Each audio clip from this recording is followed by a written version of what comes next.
Ayun, okay KJX, sumusta kayong lahat at grabe no, kahit na nakita nyo naman no, first crypto summit, bumagsak pa rin yung value ng BTC, pinirmahan naman ng executive order pero bumagsak pa rin yung value no.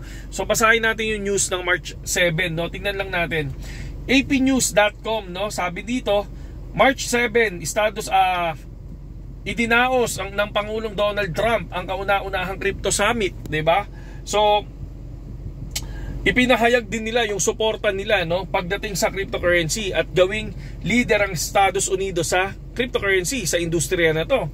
And then sabi dito, binahagi pa dun sa summit, nilagdaan ni Pangulong Donald Trump ang isang executive order nagtatatag ng isang strategic Bitcoin reserve na naglalayong panatilihin ang mga Bitcoin na nakumpiska ng pamahalaan sa halip na ibenta ang mga ito. No, ang reserbang ito ay tinatayang laki, 17 billion na halaga ng Bitcoin. Sa AP News din to, no?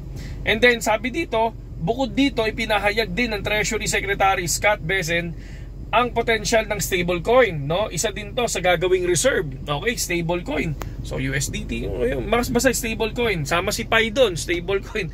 Joke lang. Okay? So, pero kung titingnan nyo, no, sa kabila ng hakbang na ito, sabi nyo, nananatiling may mga alalahanin tungkol sa kakulangan ng malinaw na mga patakaran sa regulasyon na nagdulot ng kawalan ng katiyakan sa industriya ng cryptocurrency.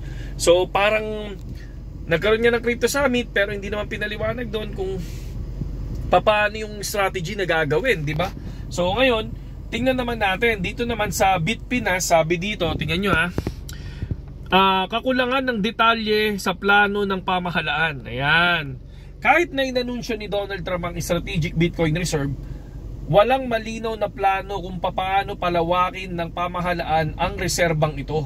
Ang kawalan ng konkretong detalye ay nagdulot ng pangamba sa mga mamumuhunan at nagresulta sa pagbaba ng presyo ng Bitcoin. So, isa yan ha.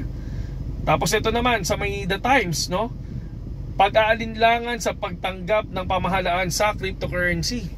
Bagamat ipinakita ng summit ang suporta at administrasyon sa cryptocurrency, ang kakulangan ng malinaw na patakaran, ganun din, no?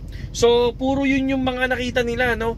Walang konkreto, walang detailed na paraan or kung paano nila, yun nga, papalawakin yung Bitcoin reserve, di ba? Yun yung gustong makita ng mga tao. Kaya ito, kung titingnan natin, kaya nagkaroon ng selling pressure. Ngayon, tingnan nyo ha, magkano na presyo ng Bitcoin ngayon mga kapatid, no?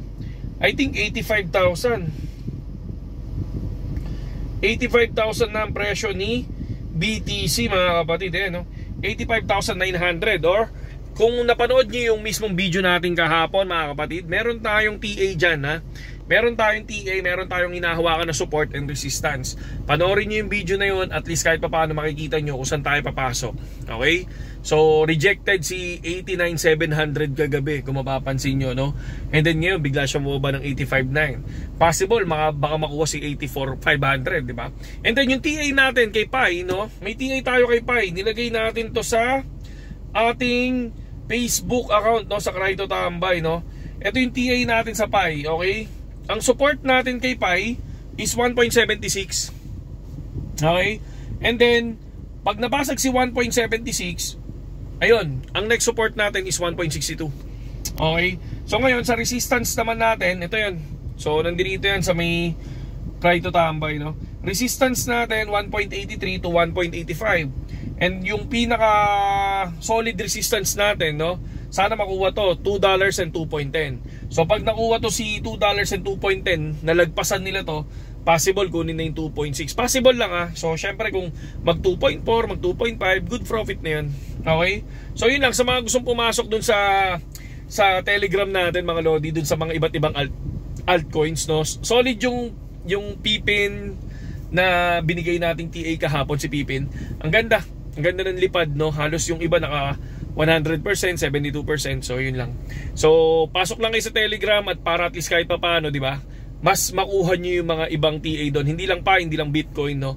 Mga altcoins, okay? Saludo.